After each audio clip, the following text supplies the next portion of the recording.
अस्सलाम वालेकुम स्टूडेंट्स। आज मैं आपको इस वीडियो में बताऊंगा कि अगर आपने पंजाब यूनिवर्सिटी के अंदर अंडर ग्रेजुएट्स में 2023 में एडमिशन लेना है तो आप किस तरह से एडमिशन ले सकते हैं। तो उसके लिए जो टेस्ट होने जा रहा है 25 जून को 25 जून को आपने उस टेस्ट में किस तरह से कामयाबी हासिल करनी है, आप कैसे उस टेस्ट को पास आउट कर सकते हैं। तो इसके लिए आपको किस तरह से तैयारी करनी पड़ेगी। आपके पास 1-2 दिन रह गए तो आप उसको अच्छी तरह से कैसे तैयार कर सकते हैं कि आप लाजमी उसमें एडमिशन ले सकें, मेरिट में आ सकें। तो इसके लिए आपको कुछ चीज़ों का पता होना चाहिए। जैसे सबसे पहले आप पंजाब यूनिवर्सिटी की वेबसाइट पर जाएँ, आप उस पर क्लिक करें तो आपके सामने आएगा कि जो फर्स्ट एडमिशन टेस्ट है वो संडे 25 जून को होने जा रहा है। आप इसके ऊपर टच करें तो आप जो क्लिक करेंगे तो आपको पता चलेगा कि आगे सामने कुछ गाइडलाइन दी है। अब तक तो आपने रोल नंबर स्लिप भी डाउनलोड कर ली होगी। तो हम डायरेक्ट चलते हैं सैम्पल पेपर पे। सैम्पल पेपर पे आप क्लिक करेंगे तो आपके सामने जो है ना वो बायोलॉजी के सैम्पल पेपर आ जाएंगे।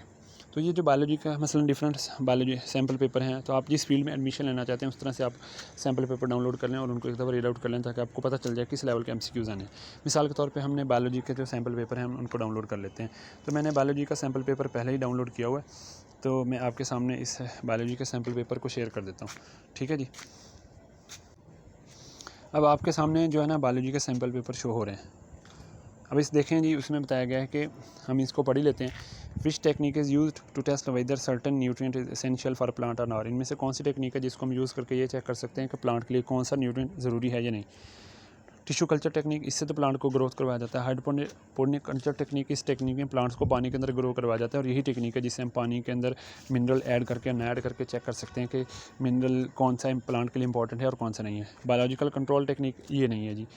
मोनोकल्चर टेक्निक ये भी नहीं है। ठीक है, तो बेसिकली इसका आंसर तो आएगा बीटा। ठीक है, इसी में आप लास्ट पे देख लें, सेकंड लास्ट पे फोर्थ MCQs है which is not a example of disaccharide. इनमें से डाइसेक्राइड की एग्जांपल कौन सी नहीं है। सक्रोज डाइसेक्राइड है, 2 शुगर का बना होता है, ग्लूकोज और फ्रक्टोज। माल्टोज डाइसेक्राइड है, 2 ग्लूकोज का बना होता है। ग्लूकोज एक मोनोसेक्राइड है, ये सिंगल होता है। ठीक है ना, तो ये डाइसेक्राइड नहीं है फ़िलहाल।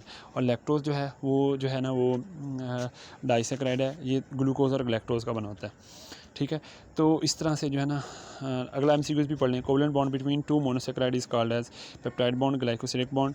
ठीक है, या इसे हम क्या नाम देते हैं, एस्टर बॉन्ड। तो अगर आप गौर से देखें तो आपको ये नज़र पता चलेगा कि 2 मोनोसेक्राइड के दरमियान जो कोवलेंट बॉन्ड होता है, 2 मोनोसेक्राइड के दरमियान जो बॉन्ड होता है उस बॉन्ड को हम क्या नाम देते हैं। बेसिकली उसके ऑप्शन आपके सामने स्क्रीन पर दिए गए हैं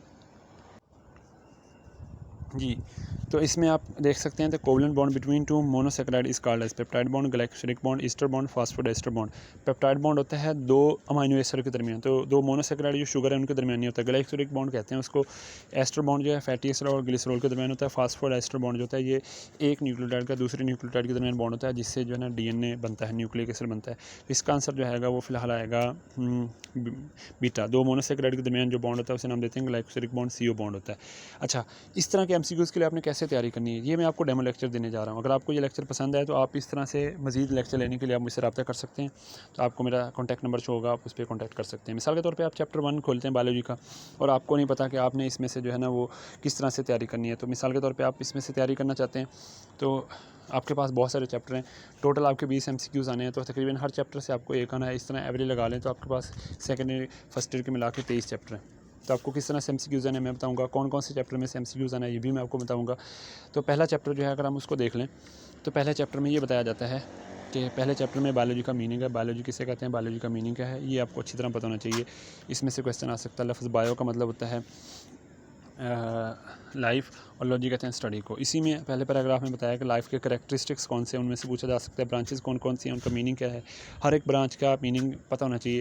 ये सिंपल से MCQs आपको आ सकते हैं कि जैसे पैरासाइटोलॉजी में हम किस चीज़ को स्टडी करते हैं, तो पैरासाइट को स्टडी करते हैं। जैसे पूछा जाए structure is studied in which branch of the biology, structure को किस ब्रांच में स्टडी करते हैं। पहला ऑप्शन मॉर्फोलॉजी, दूसरा पैरासाइटोलॉजी, तो Charlie option both of these, तो बोथ ऑफ दीज लगेगा क्योंकि मॉर्फोलॉजी में स्ट्रक्चर तो पढ़ते ही हैं, पैरासाइटोलॉजी में भी स्ट्रक्चर को हम पढ़ते हैं। अगर आप गौर से देखें तो आपके सामने लिखा हुआ है कि हम पैरासाइटोलॉजी में स्ट्रक्चर को पढ़ते हैं, मोड ऑफ ट्रांसमिशन को, लाइफ हिस्ट्रीज़ को और होस्ट पैरासाइट रिलेशनशिप को। इस तरह से जो है ना जो ये बायो एलिमेंट्स होते हैं इनका बॉडी में क्या रोल होता है, इनकी क्या परसेंटेज होती है, ये सबको पता होना चाहिए कि हमारी बॉडी में सबसे ज़्यादा ऑक्सीजन होता है। ऑक्सीजन कितने % होता है जी, 65%। कार्बन कितने % होता है जी, 18%। हाइड्रोजन कितने % होता है, 10%। Nitrogen 3%, calcium 2%, phosphorus 1%। इन सबको याद करने का एक फार्मूला है, वो भी मैं आपको बताऊँगा। तो इसके बाद डिफरेंट लेवल्स हैं। अब आपको सारे लेवल्स वहाँ से पढ़ने की ज़रूरत नहीं है। अगर आप पेज नंबर 4 पे आप देखें तो आपको ये क्या दिखाया गया है जी, एक फ़्लो चार्ट दिखाया गया है। इसमें आप नीचे से ऊपर हैं, सब एटॉमिक लेवल सबसे पहले है, उसके बाद एटॉमिक है, उसके बाद मॉलिक्यूलर लेवल है, उसके बाद ऑर्गेनेली है, cell, tissue, organ system, multicellular, individual है, स्पीशीज़ है, पॉपुलेशन है, कम्युनिटी, इकोसिस्टम और बायोस्फीयर है। हर लेवल की अपनी अपनी वैल्यू और आपको ये पता होना चाहिए कि कौन से लेवल में किस चीज़ को स्टडी करते हैं। नीचे से ऊपर आएँ तो नीचे चीज़ें मिलती जाएंगी, ऊपर वाला लेवल बनता जाएगा। जैसे सब एटॉमिक पार्टिकल मिलेंगे तो एटम बनेगा, एटम मिलेंगे तो मॉलिक्यूल बनेगा, मॉलिक्यूल मिलेंगे तो क्या बनेगा जी, ऑर्गेनेली मिलेंगे तो क्या बनेगा, सेल, शाबाश, सेल मिलेंगे तो क्या बनेगा, टिश्यू। इस तरह से आपको समझ आ रही है। तो आपने इन चीज़ों को यहाँ पे तैयार करना है। समझिए आपके मॉलिक्यूलर लेवल ये आपके तकरीबन सारे तैयार हो गए। अब इसमें डिफरेंट चीज़ें दी हैं, थोड़ी बहुत मालूमात दी है, वो आपको पता नहीं चाहिए। जैसे पॉपुलेशन में आ जाए तो पॉपुलेशन किसे कहते हैं, group of organism of same species that is called as population located at same place. हर पॉपुलेशन के अपने एट्रीब्यूट्स होते हैं, वो एट्रीब्यूट्स यहाँ पे बताए हुए हैं, लास्ट पैराग्राफ में बताए हुए हैं कि हर पॉपुलेशन की अपनी अपनी खूबियाँ होती हैं। हर पॉपुलेशन की जीन फ्रीक्वेंसी होती है, जीन फ्लो होता है, एज डिस्ट्रीब्यूशन होती है, और पॉपुलेशन जो है ना वो प्रेशर होता है, कह लें वो एक डेंसिटी होती है। ठीक है, तो आप इस तरह से जो है ना वो इसको समझ सकते हैं। ठीक है, तो ये सारे इसके अंदर बताए हुए हैं। ठीक है जी, तो आपको ये सारी चीज़ें पता होनी चाहिए। सही है। इसके बाद जो है ना, अगर आप कम्युनिटी लेवल पे हैं तो कम्युनिटी की डेफिनेशन पता होनी चाहिए। इसके बाद इसी के अंदर इकोसिस्टम लिखा है, लिविंग वर्ल्ड इन स्पेस में बायोम क्या होता है, बायोम को कैसे डिटरमिन करते हैं, बायोम को नेम किस बेस पे देते हैं, तो ये पता होना चाहिए। इसकी कोई एग्जांपल। ठीक है, लिविंग वर्ल्ड इन जो टाइम है, इसमें से आपको क्वेश्चन नहीं आएगा, वैसे आएगा तो फॉसल्स कहाँ पाए जाते हैं, इन रॉक्स में पाए जाते हैं, सेडिमेंट्री रॉक्स में या इग्निस रॉक्स में। तो इग्निस बनते हैं ज़मीन का लावा बह रहा है, उसमें तो कोई जानदार प्रिजर्व नहीं होता। तो जो फॉसल्स होते हैं वो सिर्फ सेडिमेंट्री रॉक्स में पाए जाते हैं। तो ये आपको पता नहीं चाहिए, बड़ी बड़ी बातों का आपको पता होना चाहिए। ठीक है, फिर इसी तरह से फ्लेटिक लाइनेज में आ जाएँ तो आप देखें कि टोटल जानदार कितने हैं जी। टोटल जानदार दुनिया में जो पाए जाते हैं वो बहुत सारे हैं, उनकी बहुत सारी इकसाम है। ठीक है ना, तो साइंटिस्ट ने अभी तक 2.5 मिलियन स्पीशीज़ डिस्कवर की हैं, यानी 25 लाख किस्म की जो स्पीशीज़ हैं वो ऑर्गेनिज्म आइडेंटिफाई कर ली हैं।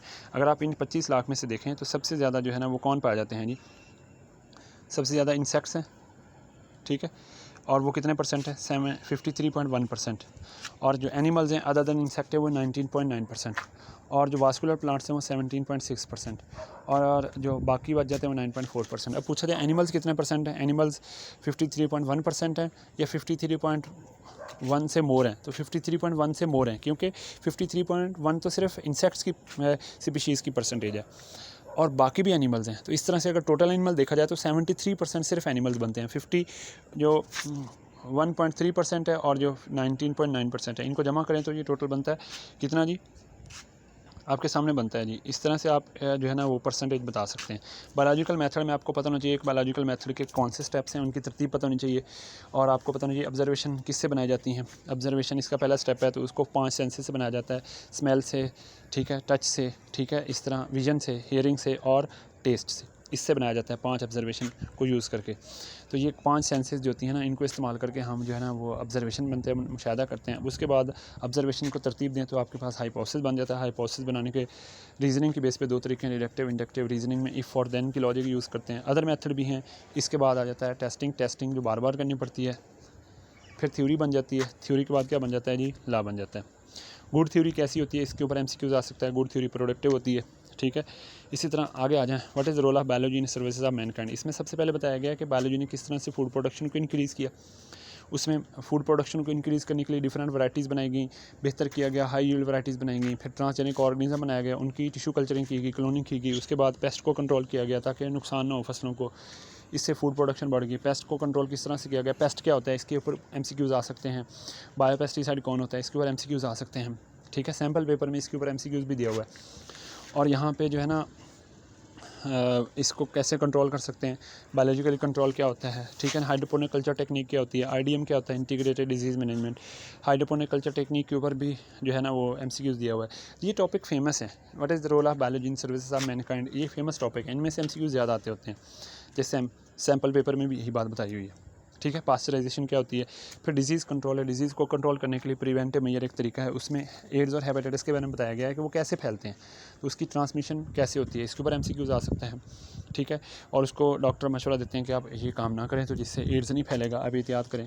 और वैक्सीनेशन है, पहली दफ़ा वैक्सीनेशन किसने की, ठीक है, एडवर्ड जेनर ने। तो बचपन में हम कौन सी डिजीज़ के ख़िलाफ़ वैक्सीनेशन करवा लेते हैं, स्मॉल पॉक्स कहाँ प्रेजेंट है, ठीक है। इस तरह से जो है ना वो आपको ये चीज़ें पता होनी चाहिए।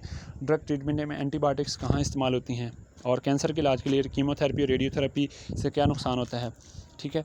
जीन थेरेपी क्या होती है, इसमें भी हम अच्छा जीन डालते हैं और ख़राब जीन को बॉडी से ख़राब जीन को रिप्लेस कर देते हैं अच्छे जीन के साथ, तो ये जीन थेरेपी होती है। फिर इसमें आ जाता है IDM अगेन, फिर बताया जाता है इंटीग्रेटेड डिजीज़ मैनेजमेंट, इस तरह से आप डिजीज़ को कंट्रोल कर सकते हैं। फिर यहाँ पे क्लोनिंग के बारे में बताया, क्लोनिंग की डेफिनेशन आपको पता होनी चाहिए। फिर क्लोनिंग नेचुरली कौन करते हैं, इंसेक्ट्स करते हैं, यस करते हैं एनिमल्स में। प्लांट्स तो रेगुलरली करते हैं। क्लोनिंग में आइडेंटिकल कॉपीज़ पैदा होती हैं, तो प्लांट की अक्सर कॉपीज़ पैदा होती रहती हैं, खुद करते हैं। इंसेक्ट्स तो करते हैं, जैसे अगर आप इन्वर्टिब्रेट्स को देखें तो प्लेनेरिया के बारे में आपको पता होगा, वो क्या करता है, फ्रेगमेंटेशन करता है। प्लेनेरिया बहुत सारे फ्रेगमेंट में टूट जाता है, हर प्लेनेरिया का फ्रेगमेंट जो है ना वो ग्रो करके माइटोसिस करके एक पूरा प्लेनेरिया बना देता है, और वो आइडेंटिकल होता है दूसरों के। तो जो है ना क्लोनिंग जो है पहली दफ़ा 1997 में स्कॉटलैंड में की गई, और एक शीप बनाई गई। उस शीप का नाम क्या है जी, डॉली शीप है। इस तरह आप देख लें, इसके बारे में पूछा जा सकता है। जो हॉर्स होते हैं नॉन पेडिग्री, उनकी क्लोनिंग की जाती है। ह्यूमन क्लोनिंग पे बैन है।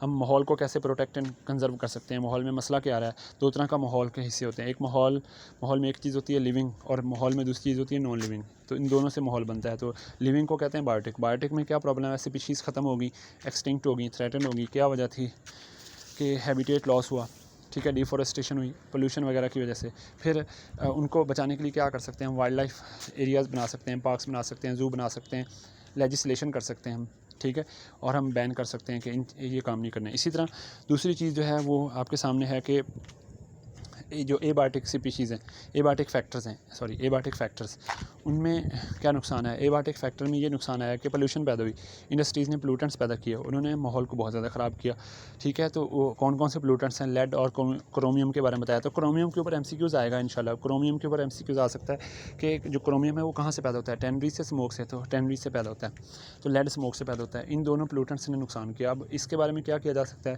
कि फ़िल्टर किया जाए जो मटीरियल निकल रहा है, ठीक है। इसी तरह से आप देखें तो लास्ट पे बताया गया पाकिस्तान के अंदर जो है ना, what is the national problem in Pakistan. Pakistan में जो कौमी मसला है वो जो है पोल्यूशन है, नॉट अ करप्शन, ठीक है। तो यहाँ पे आप देख सकते हैं, तो ये पोल्यूशन जो है इसकी वजह से जो एक्वेटिक बॉडीज़ हैं वो डिस्टर्ब हुई हैं, उसकी वजह से एक्वेटिक लाइफ बहुत ज़्यादा डिस्टर्ब हुई है। तो पाकिस्तान के अंदर जैसे एग्जाम्पल दी हुई है कि in Pakistan the lead is caused by the smoke, ठीक है ना। तो लेड स्मोक से पैदा होता है और इस वजह से आगे बहुत सारी प्रॉब्लम पैदा होती हैं। इस तरह से आप इसको प्रिपेयर कर सकते हैं। तो इस तरह से मैं आपको इस चैप्टर के बारे में जो है ना फर्दर MCQs भी डिस्कस करूँगा, हर चैप्टर के आपको नोट्स भी प्रोवाइड करूँगा। तो अगर आपने इस तरह से अपने PU की प्रिपरेशन करनी है, गाइडलाइन दे के इसके साथ आपको प्रॉपर MCQs प्रोवाइड किए जाएंगे ये प्रैक्टिस के लिए। तकरीबन हर चैप्टर में से आपको 50+ MCQs प्रोवाइड किए जाएंगे प्रैक्टिस के लिए, और इंशाल्लाह जो आपको MCQs प्रोवाइड किए जाएंगे उसी में से आपका टेस्ट होगा, ठीक है। तो पहले आपको 50 प्रोवाइड किए जाएंगे, फिर उसके बाद एंड पे इंपॉर्टेंट MCQs 100 देकर उसका एक गेस्ट पेपर बना के फर्स्ट ईयर का 100 सेकंड ईयर में से, तो टोटल 20 आने हैं फर्स्ट ईयर सेकंड ईयर से मिला के। मैं आपको टोटल 200 MCQs का गेस्ट पेपर दूंगा, और इंशाल्लाह उसी में से आएंगे, वो सबसे लास्ट पे डिस्कस करेंगे। तो बुनियादी तौर पे हम सबसे पहले क्या करेंगे, हम सबसे पहले ये करेंगे कि आपके साथ डिस्कस करेंगे क्या चीज़, कि सबसे पहले हम आपके साथ डिस्कस करेंगे चैप्टर वाइज MCQs, ठीक है। फिर उसके बाद हम कंबाइन MCQs डिस्कस करेंगे। अगर आपको ये मेरी वीडियो लाइक लगी हो और आपको ये समझ आई हो कि आप इस तरह से पंजाब यूनिवर्सिटी के एडमिशन के लिए अच्छी तैयारी कर सकते हैं, तो प्लीज़ मेरे से कॉन्टैक्ट करें, ठीक है जी।